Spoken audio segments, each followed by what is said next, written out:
Welcome to the Integrated Schools Podcast. I'm Andrew, a white dad from Denver. And I'm Val, a black mom from North Carolina. And this is Generational Work, Stefan Lallinger on integration. And that, folks, is how you know Andrew pitched the episode's title. That's sort of my catchphrase. I have been known to talk about generational work.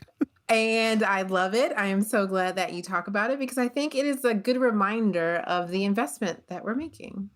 Yes. And I mean, it does feel like a fitting title for the conversation we're going to listen to today, right? Absolutely. I will give you that one. Thank you. But before we jump in, I would love to reflect on last episode. I mean, it was, risky. It was risky. Yeah. I've heard a lot of very positive feedback about it. I texted you afterwards, but I want to also say it on the episode. I just want to thank you for engaging in that conversation with me. It felt like a really powerful and hopefully helpful conversation.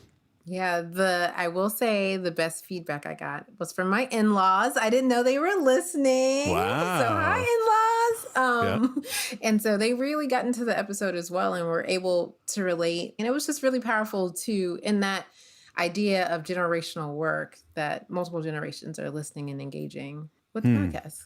Yeah. So that was dope. Yeah, I love that. And I think the act of just coming back together, I mean, I hope you had a nice Shirley Temple. I may have had something a little stronger, but here we are back to try again. And I am glad that we are back and trying again, because I don't think we can leave these conversations the same. And that's the point. Yep, yeah. For sure. So let's talk about the conversation we're going to have today. Our guest today has generations of civil rights work that he's living into. Yeah, Stefan Lallinger, his grandfather was the first black attorney in Delaware and was part of the NAACP team that argued the Brown v. Board case. That is like some serious integration cred and also like massive ancestral shoes to try to step into. Like, no doubt. I think I would be a little nervous if I were him, but what are you going to do? You do the best job ever. You become a teacher. That's right. So excited that he chose education as a profession. And, I know good teaching. I don't know if I told you this, but I was teacher of the year. Oh, boy. Yes. Get it in again. Go. I just want to just be clear. In listening to the conversation, I found myself thinking I could really be cool with the Lallinger family. I'm going to try to make them my friends. I will gladly make an introduction for you. I think that piece of having started as a teacher feels really important because it really gave him a sense of what it means to actually be in the classroom. Right. So he was a teacher in New Orleans. He left, eventually got a doctorate at Harvard, found himself at the Century Foundation running the Bridges Collaborative, which is a hub for school and housing folks to really come together to try to advance the cause of integration. And it's interesting. You had the Plessy versus Ferguson case 125 years ago that said separate but equal was okay. And then 60 years after that, you have Stefan Grandfather, who fought to upend that with the Brown v. Board case. And now, another 60 years later, Stefan finds himself fighting a similar battle. The more things change, the more things stay the same. Yeah. It's almost like this is generational work. Indeed. Checkmate. Let's listen to the conversation. Let's do it.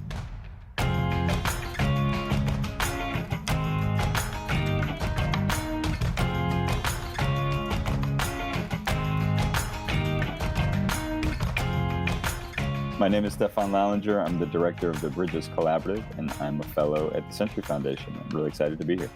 Very glad to have you. Before we get into the Bridges Collaborative and your current work, I'm wondering if we sort of step back a little bit and talk about how you found yourself caring about school integration as a topic and involved in this work, because you've been at it for a while now.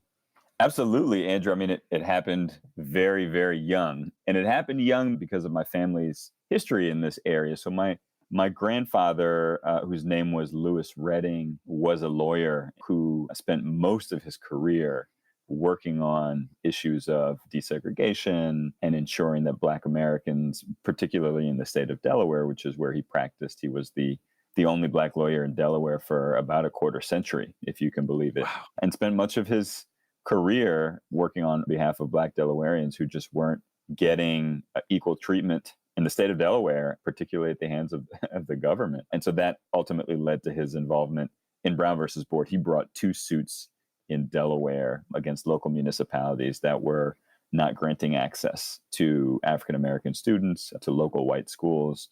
As you know, Brown was made up of cases from multiple states. And so then he became part of the legal team that brought Brown to the Supreme Court and ultimately won the most well-known and celebrated Supreme Court case in history.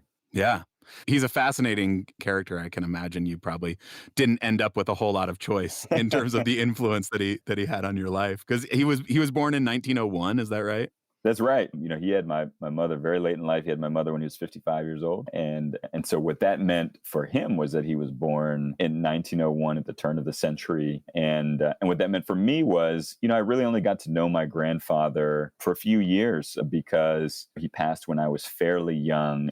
We only had a few years that overlapped where I was old enough to sort of grasp some of these concepts that I wanted to have conversations with him about. Right. And where he still fully had all of his mental faculties. He was in decline in his 90s and was dealing with a lot of health issues. So a lot of what I know about my grandfather, actually, Andrew, comes from stories from my mother, stories from my aunts, even things that I've read about him. But it was a fascination that I had with the work that he did, particularly because as a really young person, we tend to have a really idealized view of what the world is and how the world is. And I think I absolutely fell into that category. I mean, I thought about the world as this place that if Brown versus Board of Education happened already, then we've progressed to a place where the ideals espoused in Brown exist in society around us. That's my mind state. Right. As a second grader. And I tell the story sometimes that I was so fascinated and proud of the work my grandfather did that as a second grader, I thought it was really important for me to tell my other second grade classmates about things like desegregation and integration. So I dressed up in a suit in second grade. I grabbed a briefcase and marched to school and delivered this explanation of, segregation to my fellow second graders. I don't know what they thought about my presentation at the time, but how much of it they caught, right? Right. But the interesting thing was, from the lens of a second grader, my class was pretty diverse. And so the things that I was saying just seemed to make sense. And so that was the beginning of my interest in issues of integration. But honestly, I think it deepened the older I became and the more I started to realize that our society doesn't actually match the ideals that we've espoused in Brown. The older I got, the more I started to see segregation in my very own school, right? In my own in the classes that I was put in. And particularly for me, I identify as biracial. My mother's Black, my father is white. So particularly as a young biracial kid, at a time when, I grew up in North Carolina, there weren't that many other biracial kids around. I'm trying to figure out who I am. And so as I'm trying to figure out who I am and I'm seeing segregation happen academically, socially, it further confuses me, but further sort of inspires me to try and learn more about this and to try and get to the bottom of it. Yeah, this idea, I mean, and I certainly shared it. I don't know when my kind of faith in it was shaken. It was probably not as early as yours, but that Brown v. Board is in the past. Racism is in the past. And then sort of like that lionization of Brown v. Board, which clearly was a monumental victory, but also maybe not quite as much of a victory for justice as like the story or the narrative of it is. And that it was finished and it was in the past. How were we misled? How was that not a story that was kind of constantly being told and retold? I think about that a lot. I mean, in part because we want to believe that is what America is. We want to have this faith that our country lives up to the things that it espouses. And you have this case that almost no one can disagree with the merits of. You've got a unanimous decision, which on contentious issues doesn't often happen. And so we want desperately to believe that that's who we are. And so it's hard to tell the story of what happens after Brown that we all know, which is, a very complicated story. And part of that story is that although years later we look back on the Brown decision and with unanimity, we can say that was the right decision. And then no one ever goes to the fact that, but look at the segregated nature of our schools today. Isn't there some dissonance there? So it's a complicated history. I think it's not an easy story to tell. And I think it doesn't sort of match up with what we desperately want to believe about our country. Yeah. Did your grandfather have any insight into that in the later years of his life and the complicated legacy of the work that he was so passionately involved in?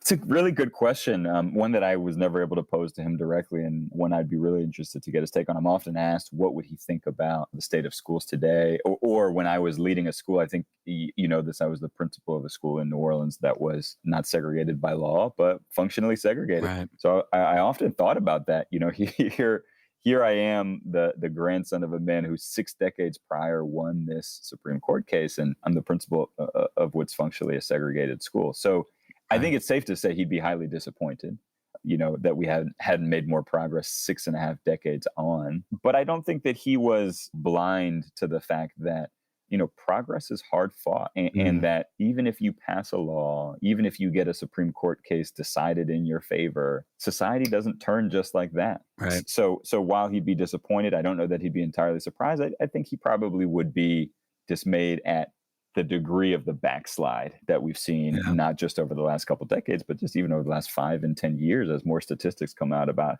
how hyper segregated along lines of race and class we continue to be and slide in the wrong direction. I'm sure that none of the people involved in the fight for Brown v. Board thought that this court decision was going to go their way and their work would be done, that would solve racism in the country. But that is in some ways the story that we get told. So you hinted a little bit, you have found yourself living into this legacy a little bit. You were a teacher, you were a school leader. Take me through your journey into that space a little bit. Sure. When I was in college and I was trying to think about, you know, how to best enrich my understanding of some of these issues, I really thought there was no better way than for me to become a teacher. And something else happened while I was in college that really moved me in a way that I felt compelled to do something about it. And that was Hurricane Katrina, and seeing the images of the sheer lack of urgent and adequate response by the government in response to what was happening in New Orleans really shook me. And I felt this sort of strange, and I say strange because I don't have any direct ties to New Orleans, but I felt this kinship with the people of New Orleans that I felt moved to do something about it that went beyond, you know, a donation here or a spring break there, where, you know. Right. And so I decided to move to New Orleans and to teach in New Orleans in large part because all the things that I just said, but also there was a real shortage at the time of folks in education. Right. And it was the best decision I ever made. I moved to New Orleans. I fell in love with the city, fell in love with the work and the students that I was, you know, privileged to be able to serve. And I actually ended up staying at the same school for 9 years. And it was really the privilege of my career to be able to do that. Right. So you were a teacher, you were a school leader at this K-8 Langston Hughes Academy in New Orleans. You really got to know the work on the ground level. Right. It seems like at some point you felt like you needed to kind of step back and look at it more broadly and kind of think more systemically.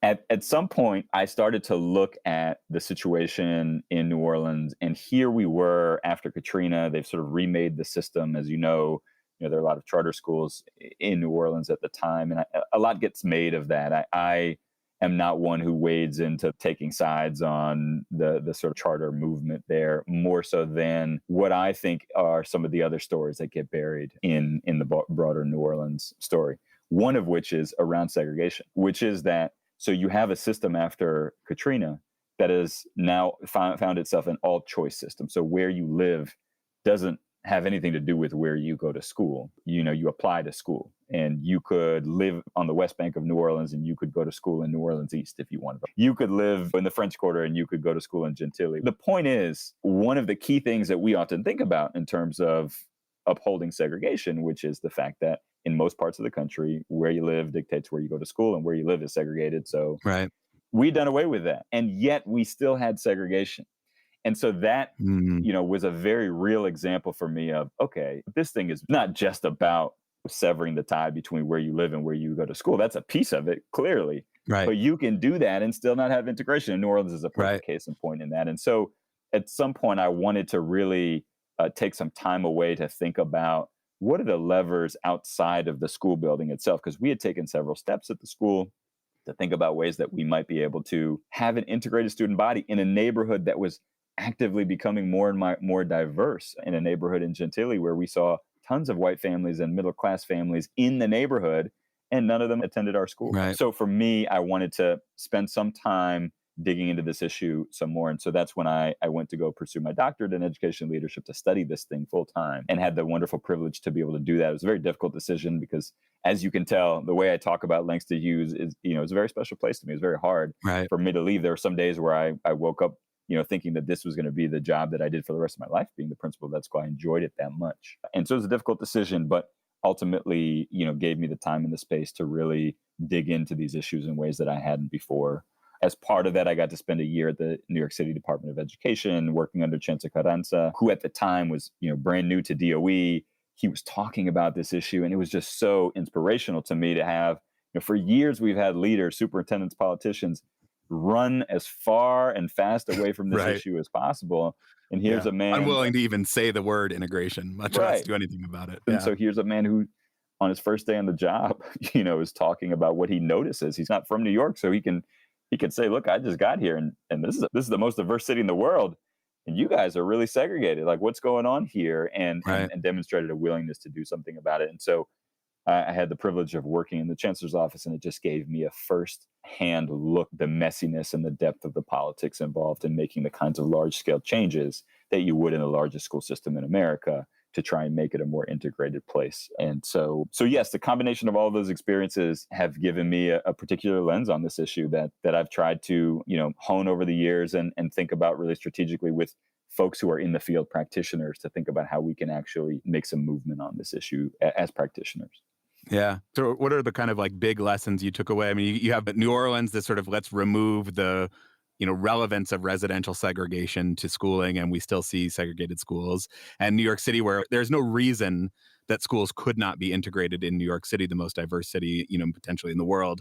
Like, the capacity is there, and yet we don't see it. And Carranza, I mean, he spoke a lot about it and fought hard and faced significant political headwinds to actually kind of achieving it and moving it. What do you think about kind of like the big lessons that you took from those experiences? Where are the big barriers to actually making meaningful progress? Well, first of all, and this isn't surprising, politics. Right. There are, I think, a set of beliefs among a lot of the elites in this country around what constitutes a good school and good schooling. And those beliefs are very entrenched. And when you have power, whether that's political, economic, any kind of power, and you perceive yourself to have the best of something, whether it's true or not, and as you well know, there are tons of fallacies around what our notions of a quality education and what a good school actually is. But when you perceive yourself to have the upper hand in that kind of a system, you don't want to let it go.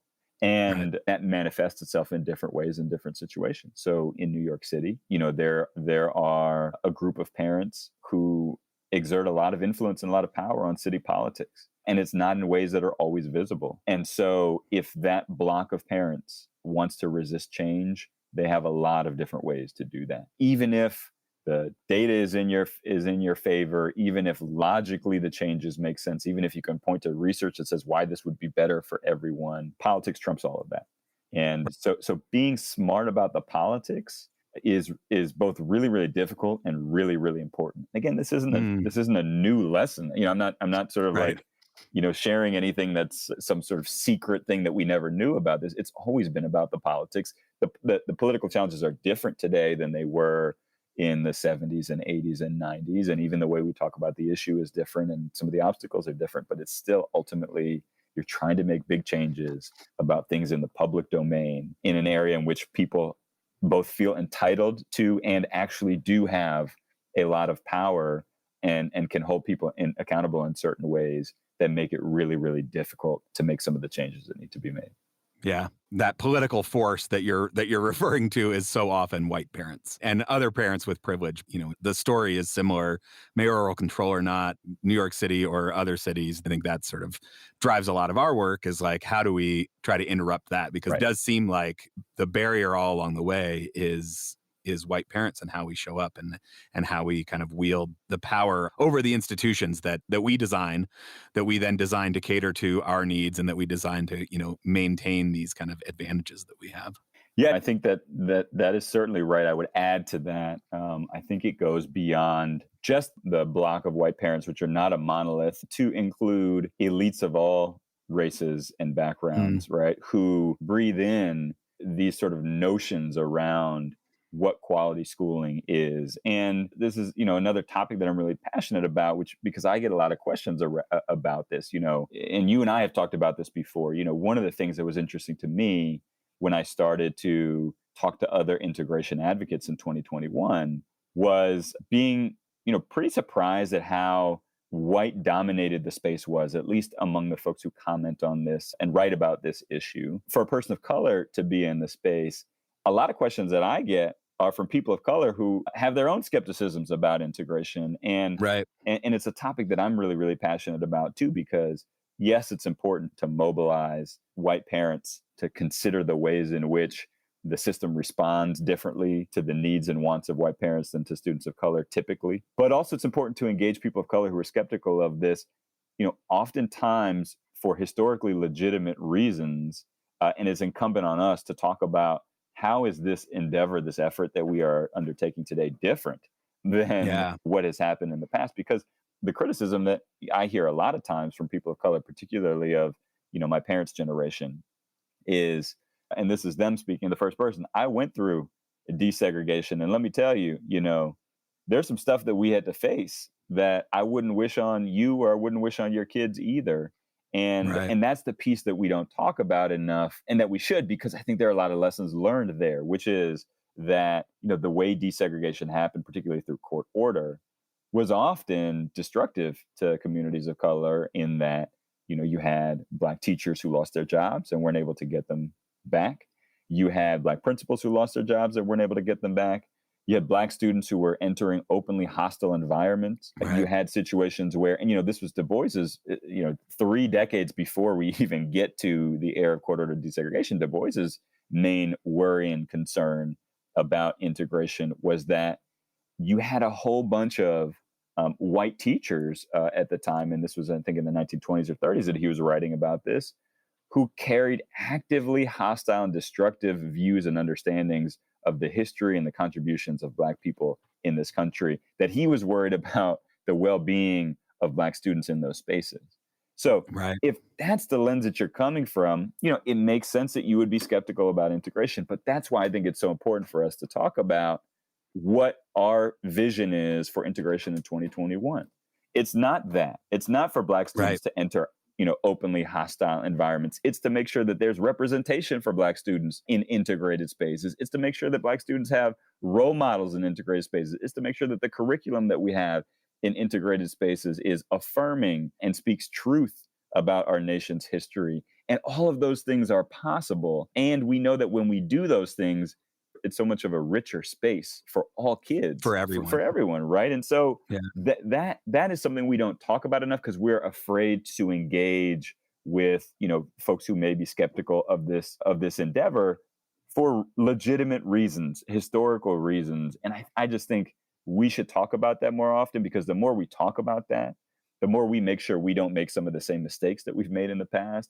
And the more we can make sure we're deliberate about creating environments in 2021 that are not only diverse, but are also affirming. And I think that's just really, really important.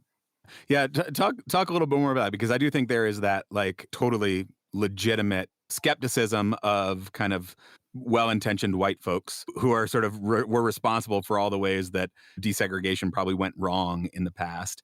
And then, I think there certainly feels like a movement of like a return to Plessy, like let's go back to separate but equal, but actually make equal right. Right. Well, you do hear sort of a lot of Neoplessy arguments today, and I think it's important to sort of ask proponents of Neoplessy arguments, where in the United States today, in the public school system, where there is segregation, do we have resources that are on par with white schools that are segregated? Do we have money going to those schools, both from schools and outside sources going to those schools? Do we have facilities that are on par? And do we have outcomes that are on par? And it's not to say that it can't happen, but the question is, where in the United States does it exist in the public school system? Okay. To me, there's a huge difference between, and this is really important to me, there's a huge difference between Black institutions that are Black led, that are Black created, that are affirming to Black people. And I would give it as a prime example, when I was growing up in North Carolina and I went to public school, it was integrated, but largely white. It was really, really important to my parents that we went to our church, which was a Black church. Right. And in that Black church, I was exposed to role models, and I was exposed to people who told me stories about what they went through to get to where they were so that we wouldn't have to go through those things. And I was exposed to Black leadership, and I was exposed to all of these things that were so important for me to see. If I juxtapose my church experience, or I juxtapose, for example, friends of mine who went to HBCUs and rave about Right. their experience and and I've had a phenomenal experience every time I've stepped foot on Howard's campus. Or my wife, who had an incredible experience in her, she's a member of Alpha Kappa Alpha in her all Black sorority. These to me are very different propositions than segregated spaces in the public domain that are arms of the government. So schools that are publicly funded by the government, where in a lot of urban schools in America today that are majority Black, the majority of the teaching force isn't Black. So, Right. so many of these things that are true in a lot of these spaces that we idealize, and we should idealize because they make such a difference in our lives, they enrich our lives in innumerable ways, are simply not true of the vast majority of segregated public K-12 schools in this country, which are by and large, not as a rule, but by and large, underinvested in, have facilities that don't match other facilities in even that given school district or adjacent school districts, that Right. have teachers who are under-credentialed relative to other teachers.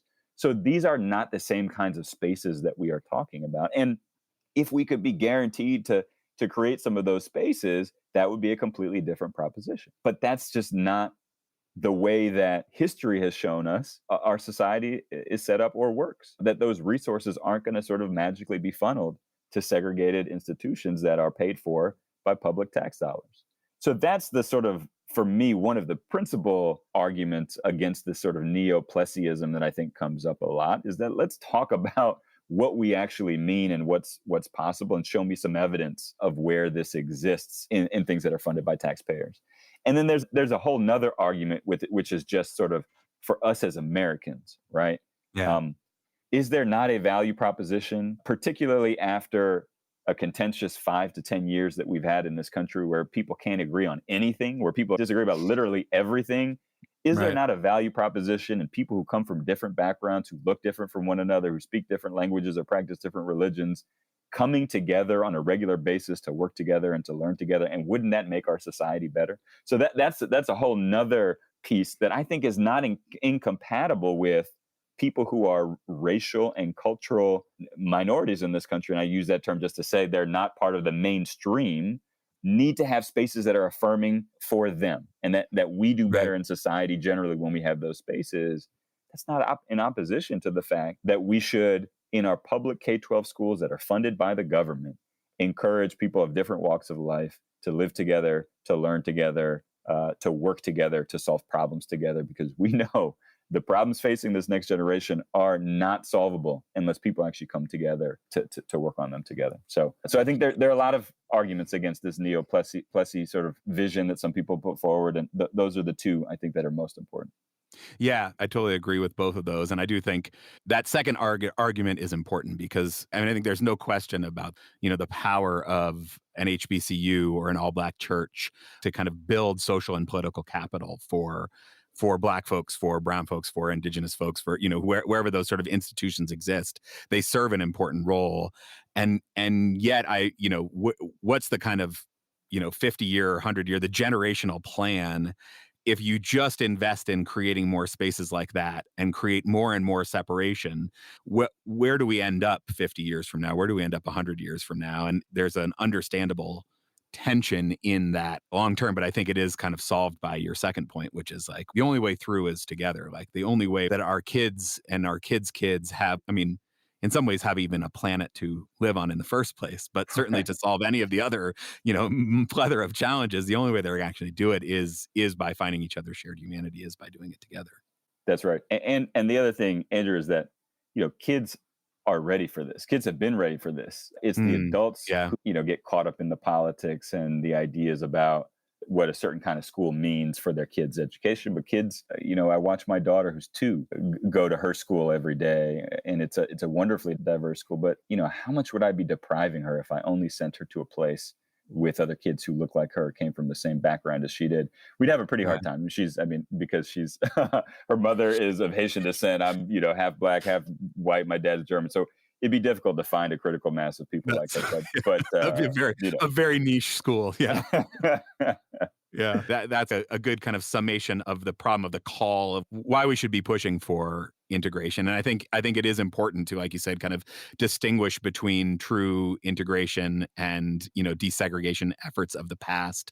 I think the, New York City, the Integrate NYC, the 5 R's of real integration, we talk about a lot, and the kind of student-led voice in those things. But I found in your writing this quote back to a King quote that I had not come across that, just felt so profound, where I guess in 1962, he's talking about, desegregation is eliminative and negative because it simply removes the legal and social prohibitions. Integration is creative and therefore more profound and far-reaching than desegregation. Integration is genuine intergroup, interpersonal doing. Integration is the ultimate goal of our national community. That's right.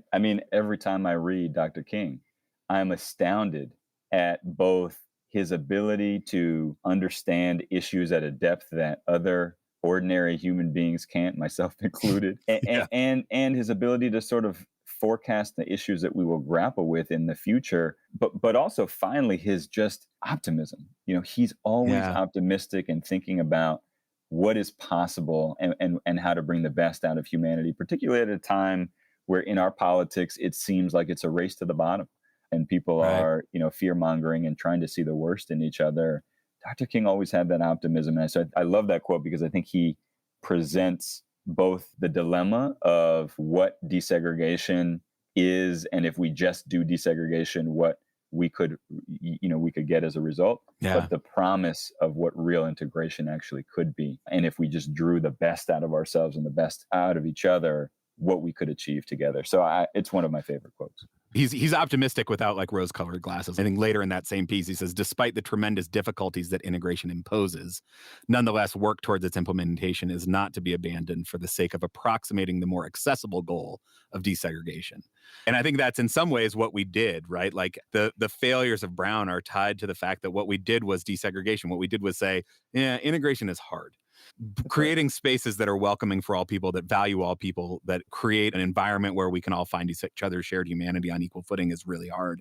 Let's just go with desegregation because we can look at the numbers and say, yep, look at that. We've got, 30% black kids and 30% white kids, and wipe our hands, we're done with it. And that kind of easy, more accessible goal of desegregation that he talks about is sort of what we did. And so it feels like now what we need to do is really move to this vision of integration. It's absolutely right. We did the easy part, and then we let people off the hook for taking the next step in many different ways, in legal ways, and even just, putting our heads down and trying to do the hard work of undertaking a project that would just so clearly benefit everybody. And I think that's where we missed the boat, but it's not too late to figure out how to do this the right way. And so I think, we have folks across the country who are committed to trying to re-envision schools as we know them. And so I think that's the exciting part. And one of the things that, folks from the Bridges Collaborative always remark, which is, I felt like I was in this alone. This is a lonely fight when you're sort of a lone warrior trying to make a change on a local level. But then when you realize that there are hundreds and hundreds of people across the country who feel the same way that you do and who are trying different things in their own ways, that it's a really empowering feeling, and we can lean on each other to both be able to learn things from one another, but also to be able to talk about this in ways that feel relevant and make sense in 2021 and move people to action. Yeah, I feel like this kind of leads us nicely into your current work, which is the Bridges Collaborative and part of the Century Foundation. What is the Bridges Collaborative? What's the kind of hope? What's the goal with it? How did you find yourself working on that? So the Bridges Collaborative was started because some folks who've been working on this issue for a very long time, colleagues of mine at the Century Foundation, saw a void out there in that there were folks across the country who were interested in this issue, who were working on this issue, who recognized the severity of this issue. But there wasn't really a place for them to go to be able to hear from other people, learn about solutions, learn about things that have been tried. And talking specifically about practitioners here, right? Like there are certainly other fantastic organizations in the ecosystem who care about school integration. The National Coalition on School Diversity is a perfect example, right? But their primary focus is not on practitioners. Their primary focus is on legislative change and issuing policy briefs so people know what's possible on the policy front. But if you are a practitioner, if you're a chief of enrollment in a big school district, if you are in charge of magnet schools in a district, if you're a charter leader who cares about these issues, who are you going to talk to that's going to help you address these huge issues? And who are you going to talk to learn about things that have been tried and that have worked, or things that have tried and haven't worked? Right. So that was really the impetus to start the Bridges Collaborative, is let's start something for practitioners. And then the other big thing, Andrew, and I think this is a really important piece of the collaborative, is the recognition that we can't solve this issue just in education. As I alluded to earlier, a big piece of this is residential. About 75% of students across the country attend school based on where they live. Right. And so if where you live is segregated, where you go to school will also be segregated. And, oftentimes people will say, well, this is a housing issue, so we should, in education, we should just focus on other things. I believe in your goals. I'm with you, but I can't do anything about it because my housing is segregated. So I wash my hands of it. It's not my problem. So let's focus on other things. And that's bogus. Okay, so it's bogus in part because of the example that I told you in New Orleans, which is you could also get rid of the link between where you live and where you go to school, and things would still be segregated. So there are things that we need to do within education. There are things that we can do in education. There's an incredible chart that I love to refer to that came from an Urban Institute report by Tomás Monardes and his colleagues that essentially shows that there are school districts across the country that exacerbate the residential segregation that exists in their community, and there are districts around the country that ameliorate the residential segregation that exists in their surrounding areas in the ways in which they draw their school zone boundaries. And I think that's really, really instructive, because while we're doing the work in housing, which is not overnight work, this is generational work, there's stuff we can do in education to make sure we are among those school districts that are actually, despite residential segregation, making our schools more integrated places. So I think that's a really, really important message. But as far as it relates to the Bridges Collaborative, where we saw the void is great people in both fields, either doing one of two things, putting their heads down and saying, all right, I work in education, I'm just going to try and do everything I can in education. Or the latter, which is, I work in education, there's nothing I can do about this issue, so let me just keep working in education, right? The analogous thing happens in housing. I work in housing, there's nothing I can do about education. And again, these are well-intentioned people who have huge jobs in and of themselves. And so the question for us became, how do we get these people to talk to each other? How do we get them to collaborate with one another? And how do we get them to start speaking the same language? Because people in education and people in housing often don't speak the same language. And so those were the two main goals when we started the collaborative. Is we want a hub for practitioners who are addressing segregation in housing and schools across the country. We want a venue for people in these two really important sectors to be able to get to know each other, talk to each other, and figure out how they could proactively solve some of these issues going forward. And how's it going? Also, you launched it leading into a global pandemic, which adds a degree of difficulty to everything. But, what's come out of it? What gives you hope when you look at that work? That's right. We did have interesting timing. I will say that. And actually, what's interesting on the timing is the pandemic had started and we were set to launch, and we said, you know what, let's pump the brakes on this. And then, as we all remember, the sort of parallel phenomenon happened where after George Floyd was murdered, you had a whole bunch of people who hadn't been talking about racial justice, right? And what coincided with that was folks who knew of our plans said, we need this now more than ever. Because if you're really thinking about making systemic changes that are going to make our country more racially just, where else would you rather start than in our educational system, right? And so you can't have a racially just society if you have a segregated society, and certainly not if you have a segregated educational system. So we decided to push forward knowing that most of the work that we were going to have to do for the foreseeable future would be virtual, which was not exciting to us, but the work felt too important. Despite all of those things, we've had a really, really positive year. The difficult piece of it is, how do we both provide the space for people to think about these things and do these really incredible things, and acknowledge that we are in unprecedented times, and sometimes the support that people need isn't you don't draw a direct line between school integration and some of the support that we provided. Like right now, we're doing a series of workshops around critical race theory and how to respond to some of the things that are emerging in school board meetings across the country, because it is cannibalizing the time and the energy of people who have other really important initiatives that they need to work on, oftentimes off of something that's completely concocted by a set of folks who are trying to derail good work that's happening in school districts across the country. So sometimes our work veers into just general support during a really, really difficult time. But it's really just been a treat to be able to be in fellowship with really committed, hardworking people in schools, districts, and housing organizations across the country. And I know there's a lot of good work to come, but there's already been a lot of really rich lessons that have emerged from the work. Yeah, it feels like the perfect next step for your career, all the things that led you up to that space. It must be fulfilling to kind of be able to draw on all of your family history, your ancestral knowledge, and then your practical knowledge in running school and working in a place like New York City, and now kind of bringing it all together and into this work. Well, it's a privilege. I mean, it is a privilege. And I tell you, I learn something new every day. We've got so many talented individuals and so many really interesting and innovative things that people are trying all across the country. So I just continue to be really excited by the work. Yeah, that's great. Big picture, you've got this ancestral thing that your grandfather, your parents, your family, the ways in which you and now your own nuclear family are kind of a vision of an integrated America, of a multiracial democracy, of a place where we can all come together. You've got a second kid who's going to be born shortly, another one, a 2-year-old.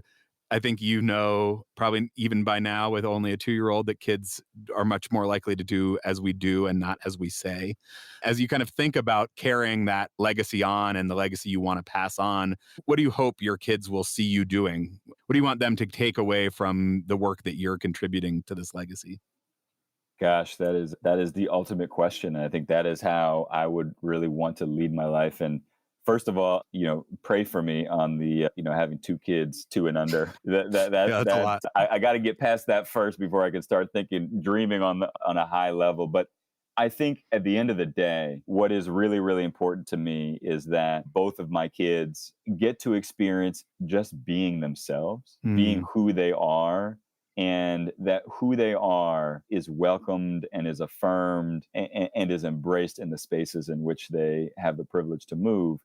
And that they have the privilege to move in spaces where they get to learn about a whole bunch of kids who want to be who they are, and that those kids are different from my kids. And so I just hope that my kids see myself and my wife, carrying out and living in our day-to-day lives and our actions in everything from where we choose to live to where we choose to send them to school, because, we have the privilege of being able to choose, as many people do, and some people do not, to all of the choices we make about their social circle and our social circle, to the activities that they get involved in, to the ways that they dedicate their lives to bettering humanity. All of these things involve some degree of choice. And so what I hope my daughters see is that we made really, really specific and conscientious choices to put them in spaces to learn from other people and to be in spaces that affirm them as individuals. That's really my ultimate hope. That's beautiful. Yeah, I share those. I think that if whatever way I can achieve that for my kids is a measure of a life well lived. So really appreciate all the work that you do, and appreciate you taking the time to come on and share with us. My pleasure. And I appreciate you. And, these podcasts are incredible. You get some incredible people on here. It's a true honor to be on here and just to tune in to the work that you do. It's really incredible. So keep up the good work. Thank you very much.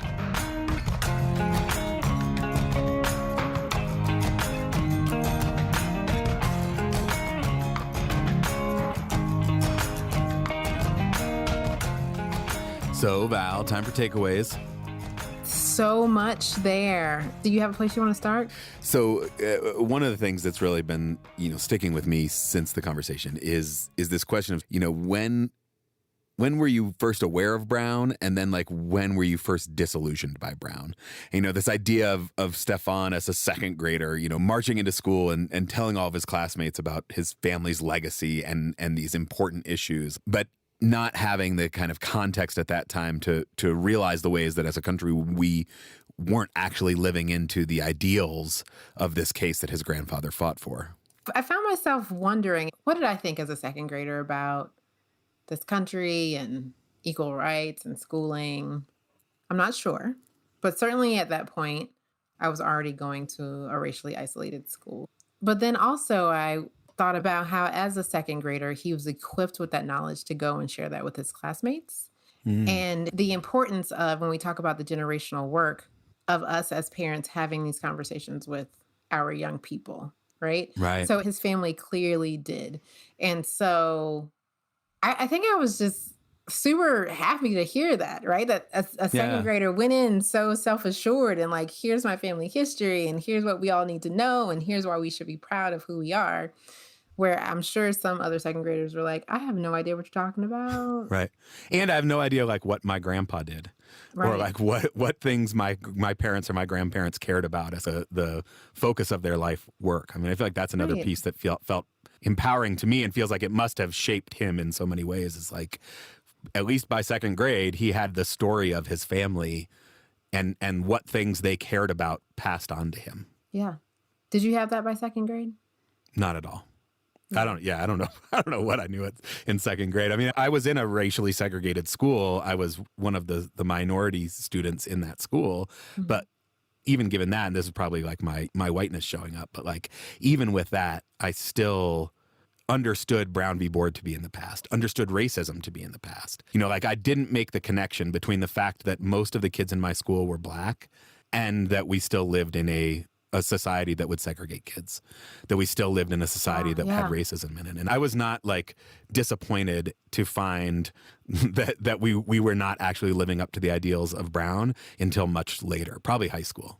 Yeah, that's so interesting because I'm thinking about my own elementary experience and how, even though we didn't talk explicitly about the failure of Brown, that we memorized Maya Angelou, Still I Rise, and Langston Hughes, Life for Me Has Been No Crystal Stair. And those were the kinds of things that we learned about and talked about. And I'm wondering if that was in some way preparing us for the reality that outside of this space, there's still a lot that you're going to have to deal with. Right, because it was a predominantly black space with Right. black teachers Right. who were kind of like, how do we prepare you? We don't need to explicitly explain that Brown maybe didn't achieve all of the things that the people who fought for it had hoped, but also let's prepare you for the future. Yeah. Which I appreciate. Can we talk about black teachers for a little bit? Because that comes up. And what happens after Brown and the impact on black teachers and the fact that tens of thousands of them were dismissed, demoted, or forced to resign, as Vanessa Siddle Walker teaches us. And she said at one point, Dr. Siddle Walker said, Black educators believed in integration, but they wanted an additive model, not an exchange or compromise. Yeah. Going all the way back to Dr. King, who wrote so eloquently on the difference between desegregation and integration, that like what we did was move bodies around. What we did was remove the legal barriers without actually getting at the heart. And then obviously got rid of all the black teachers, not all, but certainly a large portion of black teachers and black administrators and all that expertise. And that was much easier to do. Yeah. He mentioned W.E.B. Du Bois saying that we're replacing black students with white teachers with actively hostile ideas about black people. And I don't know, it's painful. It feels painful. Yeah. My dad, who desegregated his elementary school, won't talk about it, the experience. And, you know, just to acknowledge what Stefan said about people of color having that right to skepticism because of what history has taught us. He talked about the historically legitimate reason to be nervous about it. I get, because like I said, you know, it's not something my dad actively wants to remember. So there's some real healing that needs to happen if we're going to share space together authentically. I think that's right, because I think the harm of the story that as a country we told about Brown v. Board is that it didn't leave that space for healing, is that it didn't acknowledge that trauma. And I think that's clearly a barrier to creating authentic spaces where everybody can show up with their full selves. And thinking about this kind of generational piece, and I think this still so often is the case, we feel like, let's just let our kids deal with it. We'll put them in the school together and they can find each other's shared humanity, and then they'll grow up and they'll be much better. Not to like undercut my generational work argument. The fact that it's generational work doesn't mean that it's like only the next generation who has, we all have to do our part. And I think that for white Americans, it was so much easier to say like, let's just let our kids go to school together and maybe they can figure it out. And we don't have to then deal with the trauma that has been caused sort of in the name of segregation. Yeah, I hear you on letting the kids fix it. And I'm wondering, are we equipping the kids to fix it, or are we just assuming that they will make the connections, right? Without taking into account their other socialization. So you don't have to actively be in anti-Black spaces to get an anti-Black vibe from the air, right? Right. You just have to like turn on the TV or That's listen it. to the radio or That's it. Right. You don't have to do anything to get that message. And so I think it's really important for us as parents to be explicit in countering those messages, right? Right. You know, to me, one of the benefits of the school where my kids are now is that the conversations, it doesn't just happen. I still have to like actively go and have the conversations, but it's so much easier to have when it's not theoretical, when it's about friends that they know. Right. And this is something I catch myself on all the time, is I feel like the easiest thing is to not. The easiest thing is to just be like, yeah, they've got some Black and brown friends, so like my work here is done. Right. Right. And it takes constant attention and intentionality to say, let's talk about this. Oh, you got called by the teacher to go and like test for the advanced group, the kids who need a little more challenge. Like let's talk about who else is in that group. You know, when your friend doesn't get called for that, what do you think about that? And kind of try to have those conversations. But it takes everyday work to do it, because the easiest thing is to not. Yeah, I can only speak from an observer's standpoint about the pressures of aligning with whiteness as a white person, right? And so, I'm wondering, when it gets difficult, when, our children are, say, witnesses some racist act against their friend that they now know and love, do they speak up or do they remain silent? I don't know. I saw a story today and it was horrific, and it was about a school where some white students were accused of using the N-word and spitting on some of the Black kids and just harassing and just being really horrific. And it was a majority white space. I think the population of the city is about 3% Black. And so there are white kids there who I'm sure aren't behaving in that way. And yet, how often do they speak up? How often do they talk to their parents about what happened at school today? This was like a kindergartner situation, right? And so it cannot only be when you have the people around you to make it easier to have the conversation, right? Because, okay, there's 2% Black people in this school. Yes, but You still got to have the conversation. we still have to have the conversation, right? Because if not, then we grow up not understanding the impact. Yeah, to sort of come back to last episode a bit, it's a choice that white parents can make. But like if we are going to advance as a country, if we are going to become a multiracial democracy, white parents can't opt out. And then some part of it is in general parenting, which I feel like I'm in no place to offer any advice on. But I do feel like some of it is like, how do you create the relationship with your kids such that they feel comfortable bringing it up, such that, like you mentioned last time, your son's like, oh, was what I just said sexist? They can come to you and say like, hey, either I saw this thing and I'm not really sure what to think about it, or like I did this thing and I'm not really sure what to think about it. And if you can create that space where you're also still learning, and so it's okay for them to be learning, and then you're talking about it a lot, then they have the tools to actually kind of process it. But I think so often the message that we give, that white parents give our white kids, is like, don't talk about race. Right. They see these things happen and then they internalize it, and then they have no context to make any sense out of it. Yeah. I'm curious about what all of the listeners, what your children are observing, right? And I think in order to know, we have to talk to them and ask them questions about, hey, everybody in your class being treated fairly? Is there anyone that's kind of left out? Is there anything that you can do about that?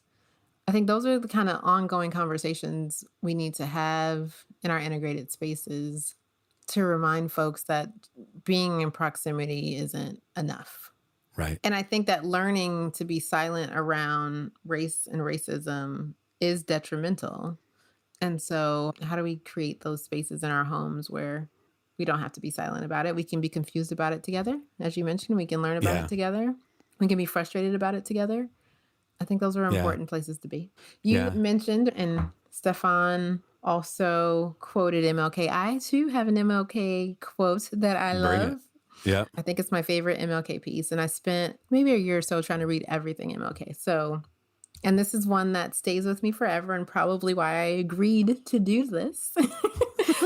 I'm ready now. It's from Where Do We Go From Here? Like life, racial understanding is not something that we find, but something that we must create. What we find when we center these moral planes is existence, but existence is the raw material out of which all life must be created. A productive and happy life is not something that you find. It is something that you make. And so the ability of Negroes and whites to work together to understand each other will not be found ready-made. It must be created. Yep. I mean, MLK dropped bars. Every time. No doubt. Every time I go back. Yeah. After that conversation with Stefan, I went back and found that that quote was in a collection of speeches and essays called A Testament of Hope. And I'm like, it's, I don't know, it's probably 600 pages of just like sheer brilliance. But the thing that I, I mean, obviously we have lionized King in so many ways, and I think probably have missed the boat in. Yeah, I was about to ask you who's we? That's, I'll take that one. When you see the politicians quoting King on MLK Day, and you're like, okay, that's such like a tiny sliver of what he said. But yeah, if you go back and actually start digging into the words, there's just so much there, that the hope and the optimism. I think that's one of the things that I find so compelling about Stefan as well. Is despite being a teacher in a segregated school 6 years after his grandfather's life work was to end school segregation, and yet, he keeps going, and there's got to be some hope in that. I am hopeful because there are communities and podcasts like ours. And I mean, we've done much more difficult things as humans, right? You would think so. I feel like putting the man on the moon have the internet. That seems way more complicated. There's a supercomputer in my pocket. Like for real, y'all. Like this is possible. Right. And I want us to know that it's possible and that we're choosing this, knowing that it's possible, even though it's difficult. Yeah, well, I mean, I think we have to. Because like Stefan said, the problems that our children will try to solve as a country, as a people, are far too big to be solved in isolation, are far too big to be solved with only one set of ideas or only one set of experiences. And so either we will solve it or who knows what for is. Or perish. I'm pretty sure MLK said that too. Yep.